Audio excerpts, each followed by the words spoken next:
Hello friends, we have completed the lesson the world heritage in our previous 3 videos. Now let's see the English workshop activities given below the lesson.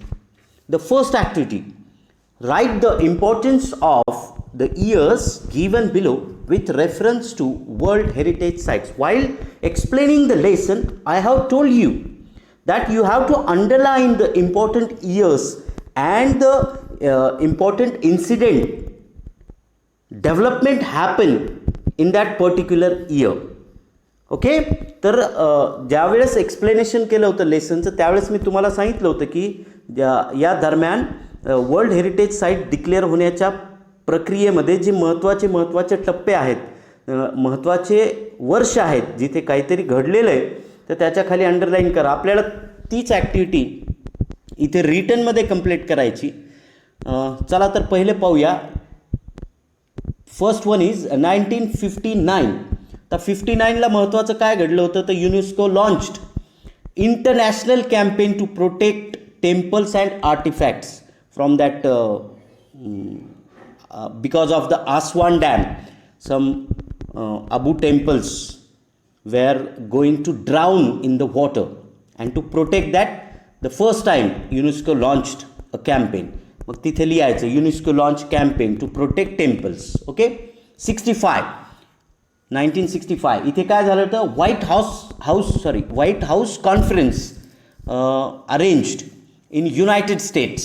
Okay, for world heritage trust. असं एक trust निर्माण करण्यासाठी पासष्टला एक white house conference अमेरिकेमध्ये बोलावलेली होती. त्याच्यानंतर 1968 काय झालं होतं, 68ला तुम्ही लेसनमध्ये पाहू शकता. The international union for conservation of nature similar goals and presented them at the United nations conference on human environment. तर थोडक्यात लिहा, एवढं मोठं बसणार नाही, छोटंसं लिहा. United nations conference on human environment एवढं लिहिलं तरी चालेल. चला नेक्स्ट वन काय, 68 झालं ना. ओके, 1972ला काय झालं होतं, convention concerning the protection of world culture and natural heritage was adopted by UNESCO's general कॉन्फरन्सने ते ॲडॉप्ट केलं होतं. आणि शेवटचं आहे 2009. तर 2009ला काय झालं होतं, एक वर्ल्ड हेरिटेजची 890 साईट्सची यादी जी होती ती 2009ला डिक्लेअर झाली होती की नाही, फ्रॉम 148 कंट्रीज. आता हे थोडक्यामध्ये इम्पॉर्टंट इन्सिडेंट तुम्ही तिथे लिहून घ्यायच्यात. Second activity, name the following. आता खालील गोष्टी काय करायच्यात आपल्याला कंप्लीट करायच्यात. पाहूया. First one, the country where mount Huangshan is situated. कोणत्या कंट्रीत सिच्युएटेड होतं आहे माउंट हंगशान? Correct, China. तिथे लिहून टाका. The famous dam in Egypt on river Nile नदीवर जो फेमस डॅम बांधलेला आहे, काय नाव आहे त्याचं? आसवान. Correct. Third one, the place where the conference based on human environment was held. कोणतं ठिकाण आहे जिथं हे ह्युमन एन्व्हायरमेंटवर काय म्हणूया आपण कॉन्फरन्स झाली होती? स्टॉकहोम. Correct, Stockholm. तिथे लिहून टाका. Fourth one, the country in which the highest number of world heritage sites are. कुठल्या देशात आहेत सगळ्यात जास्त वर्ल्ड हेरिटेज साईट्स ठिकाणं? Correct, Italy. 44 आहेत. आणि आपल्याकडे किती आहेत? 36. चला next, the body which can exclude a site from world heritage list. कोण काढू शकतं? वर्ल्ड हेरिटेजच्या यादीमध्ये आलेलं नाव काढून टाकणे, डिलीट करणे. एक्सक्लूड म्हणजे काढून टाकणे. इन्क्लूड त्याच्या विरोधात. इन्क्लूड म्हणजे समाविष्ट करणे, एक्सक्लूड म्हणजे काढून टाकणे. कोण काढून टाकू शकतं? कोणाला अधिकार आहे? World heritage committee. ज्याला डिक्लेअर करायचा अधिकार त्यालाच काढायचा अधिकार आहे. चला next, complete the following sentences. खालील वाक्य काय करायचेत? कंप्लीट करायचेत. पाहूया आता. The world heritage sites include.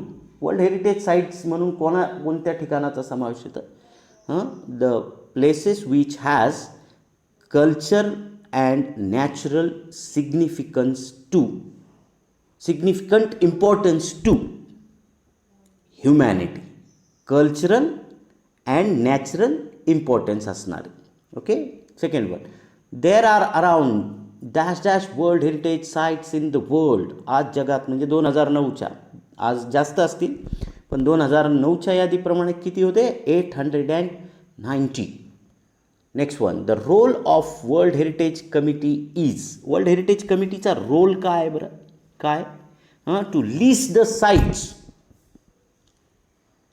As a UNESCO's world heritage sites or declared sites as a world heritage sites and exclude the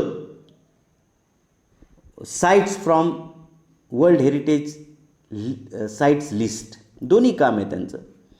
चला next one, the tenure of world heritage committee is. World heritage कमिटीचा कालावधी किती आहे? 6 years. Correct.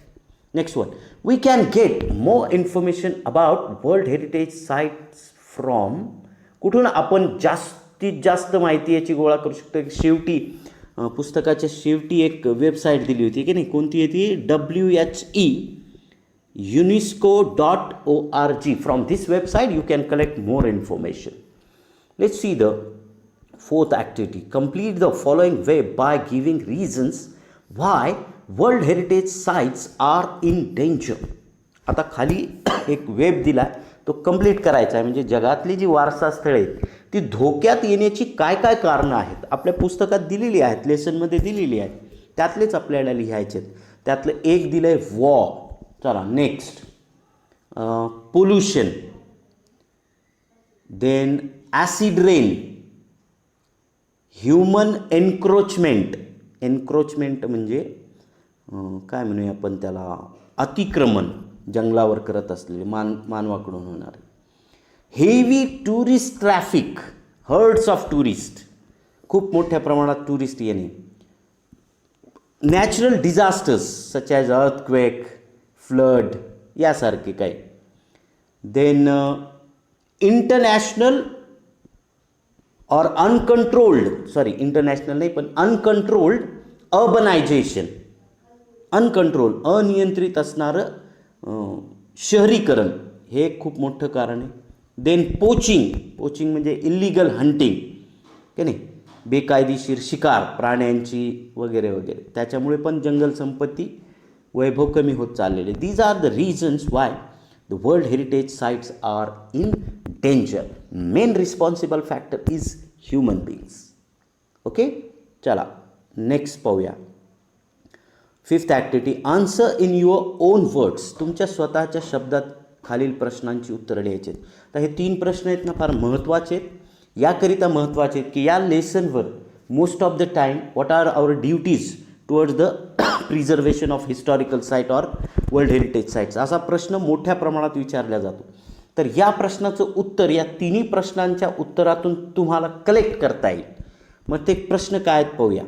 सगळ्यात अगोदर, what are our duties towards preservation of any historical sites. काय duty आहेत आपल्या, म्हणजे काय कर्तव्य आहेत की ज्याच्यामुळे आपण वर्ल्ड हेरिटेज साईट्स, हिस्टॉरिकल साईटला प्रिझर्व करू शकतो, अबाधित ठेवू शकतो, संरक्षित करू शकतो. तर त्यासाठी एक नागरिक म्हणून आपले ड्युटीज काय आहेत, ठीक आहे नाही, तर त्या ड्युटीज आपल्याला माहिती पाहिजे. तर याचं उत्तर लिहिताना एक अगोदर जनरल स्टेटमेंट करायचं. वर्ल्ड हेरिटेज और historical sites are very important to humanity. They make us familiar with our culture, tradition of our ancient people. एवढं सेंटेन्स लिहायचं आहे. We must protect these places. आणि आता काय करायला पाहिजे पहा. Don't throw garbage here and there. Don't make it dirty. Keep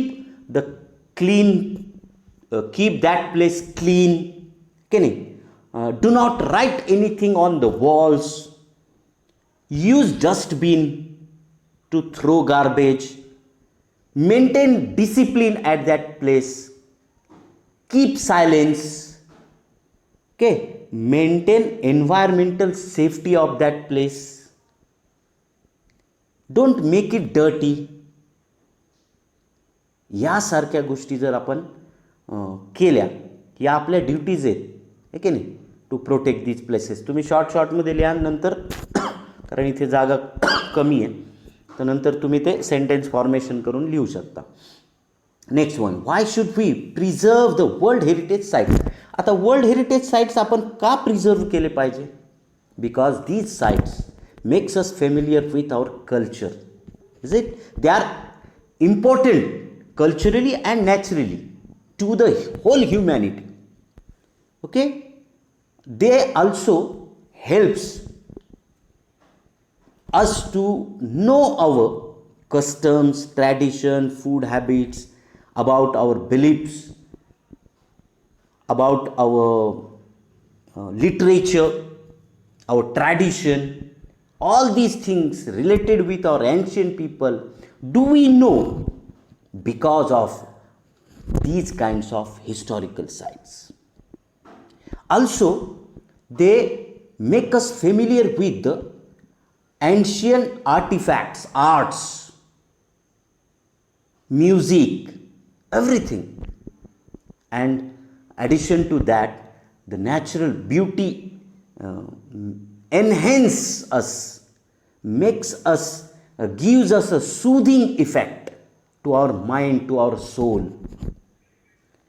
We got lot of benefits from these places. And last thing, last most important thing, that is we can hand over all these things to the next generation. If we do not protect them, the next generation would not get anything or would not get the knowledge about our history. That's why we should preserve the World Heritage Sites. तुम्ही repeat ऐका, तिथे points लिहून घ्या छोटे छोटे आणि नंतर तुमच्या स्वतःच्या भाषेमध्ये वहीमध्ये किंवा वर्कबुकमध्ये कुठेतरी त्याचं उत्तर व्यवस्थित वहीमध्ये सोडून टाका. Next one, what is the role of world heritage sites in promoting tourism in any country. एखाद्या देशामध्ये पर्यटन उद्योग वाढवण्यासाठी या वर्ल्ड हेरिटेज साईट्सचा काय फायदा होतो बरं? विचार करा बरं. भारतामध्ये 36 आहेत, त्यातले काही ठिकाणं असे आहेत की खूप प्रसिद्ध आहेत जगामध्ये. जगातले अनेक लोक तिथे येतात. ताजमहल असेल, अजंठा एलोरा असेल, हे की नाही, खजुराहोचे टेम्पल्स असतील, असे अनेक आहेत की नाही. महाराष्ट्रात असणारे अनेक किल्ले आहेत की जे पाहण्यासाठी जगातून टुरिस्ट येतात. आपल्या देशातले येतात, लोकल टुरिस्ट येतात, नॅशनल टुरिस्ट येतात, इंटरनॅशनल टुरिस्ट येतात. तर या ठिकाणामुळेच ते अट्रॅक्ट होतात ना. तर याचं उत्तर कसं लिहायला पाहिजे? What is the role of world heritage sites in promoting tourism in any country? Definitely, World Heritage Sites attracts herds of tourists. पर्यटकांची कळपचे कळप अट्रॅक्ट केली जातात. And because of the herds of tourists, it creates the new job opportunities for the local people. Number of tourists increase the opportunities of different businesses at that place.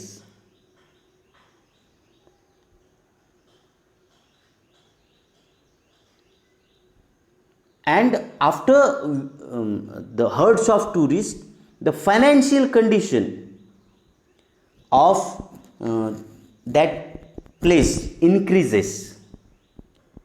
And when these tourists visit place, when they go back to their country, they talk about these places with their citizens of their nation. And this way, the publicity of such places increases throughout the world. And the world community attracts toward these places. And this way, the World Heritage Sites definitely helps to increase the tourism in any country. Okay? चला आता next पाहूया काय म्हणते. Activity 6. Read the following duties towards preservation of any historical site and make sentences about each of our duties. आता इथे 1 2 3 4 5 6 7 duties दिलेल्या आहेत, कर्तव्य दिलेले आहेत की आपण एखाद्या हिस्टॉरिकल साईटला प्रिझर्व करण्यासाठी, संरक्षित करण्यासाठी एक नागरिक म्हणून आपली कर्तव्य काय आहेत, म्हणजे यांचा पण उपयोग तुम्हाला पर्सनल रिस्पॉन्स लिहिण्यासाठी होईल. आता फर्स्ट वन पहा, ओबे रूल्स अँड रेग्युलेशन. त्याचा एक सेंटेन्स तयार करायचं आहे आपल्याला, ते ऑलरेडी आपल्याला एक्झाम्पल म्हणून दिलं आहे. Visitors must obey the rules and regulation displayed at the entrance. प्रत्येक भेट देणाऱ्याने, टुरिस्टने इथे बोर्डवर लिहिलेल्या सर्व नियम व अटी काय केल्या पाहिजेत, पाळल्याच पाहिजेत. ओके, आता पुढे maintain discipline and order. Every visitors or all visitors should maintain discipline and order at such places. Okay, next one, maintain cleanliness. Okay, they should keep that place clean. प्रत्येकाने ती जागा, ती हिस्टॉरिकल साईट कशी केली पाहिजे, clean ठेवली पाहिजे. Next one, use dustbin and garbage. They should use dustbin and garbage bags to throw their leftovers. त्यांच्याकडे जे काय किंवा काय म्हणूया आपण रॅपर्स की नाही, हे रॅपर्स किंवा एम्प्टी बॉटल्स, वॉटर बॉटल्स आपण कुठेही फेकून देतो. त्याऐवजी काय करायला पाहिजे, असं काही लेफ्टओवर्स असतील, काही रॅपर्स असतील तर ते डस्टबिनमध्ये टाकले पाहिजे. Observe silence. Every visitor should observe the silence at that place. Okay, at the site. Maintain environmental safety. Each and every visitors should maintain environmental safety for their own safety. Okay, next one, protect our country's history heritage. It is duty of every citizen to protect his or her country's historical or world heritage sites. Okay, chala next one, activity 7. Complete the following flow chart by choosing from the options given below to show how any site of any country can become a world heritage site. Becoming a world heritage site, a site has to go through 5 steps. आपण ते लेसनमध्ये पाहिलेलं आहे. तर आता काय करायचं आहे, या 5 स्टेप्सचं इथे काय करायचं आहे, म्हणजे फ्लो चार्टमध्ये ते लिहून काढायचं आहे. मग चला, पहिलं काय आहे, टेक अॅन इन्व्हेंटरी. मग इन्व्हेंटरी असणारं कुठलं आहे, third one, inclusion of the name of site for the maintain in a tentative list after an inventory in the country or the state. Third one याच्यानंतर लिहायचे. त्याच्यानंतर काय येतं, inclusion of the name of a site from the tentative list to nomination file. ही काय steps नंतर येईल, ठीक आहे नाही. म्हणजे इन्व्हेंटरीच्या नंतर थर्ड वन, थर्डच्या नंतर फर्स्ट वन, फर्स्टच्या नंतर a review of the file included by the advisory bodies. मग ती ॲडवायझरी बॉडी त्याचं रिव्ह्यू करते, ही 5th स्टेज येते. त्याच्यानंतर येईल decision of the world heritage committee after review of the nominated file. त्या नॉमिनेटेड फाईलनंतर जे काय रिव्ह्यू असतो वर्ल्ड हेरिटेज कमिटीचा ते करतात. आणि फायनली काय येईल, inclusion of the name of the site from the tentative list to the name of the site is inscribed on the world heritage list after meeting the criteria. सगळ्यात शेवटी त्याचं world heritage साईटमध्ये त्या यादीमध्ये नाव कोरल्या जातं. चला next one, match the pairs to define different roles of the world heritage sites. आता इथे आपल्याला कॉलम मॅच करायचे. मी डायरेक्टली या कॉलमचे आन्सर्स तुम्हाला या ठिकाणी सांगणार आहे, ते तुम्ही मार्क करा. Identify cultural and natural sites, preserve outstanding sites and natural resources. C is the option for first. Okay, चला आता सेकंड वन पाहूया. काय? Identify sites of special importance for everyone, म्हणजे एच. आता third one, identify sites that represent best examples of world's cultural and or natural heritage. आता third वनला जी option तिथे येईल. Fourth one, UNESCO seeks to preserve outstanding sites and natural resources. मग फोर्थला C. चला नेक्स्ट वन पाहूया. Fifth one, world heritage site should have relevant development plan policies. की नाही? त्याच्यानंतर कोणतं आहे? Sixth one, world heritage site should protect these sites. Okay, चला. Seventh one, world heritage sites serve as an asset for economic development and investment. Okay. Eighth one काय? World Heritage Sites should ensure green local best stable and decent jobs. आणि शेवटचं, it should at large develop tourism. Is that clear? आता याच काही मागे पुढे झालं असेल तरी तुम्ही करेक्शन्स करून घ्या. ओके, कारण मी ते रॅपिडली तिथे मॅच केलेले आहेत. So friends, I think this much is sufficient today. Remaining part we will take in the another session. Have a nice day.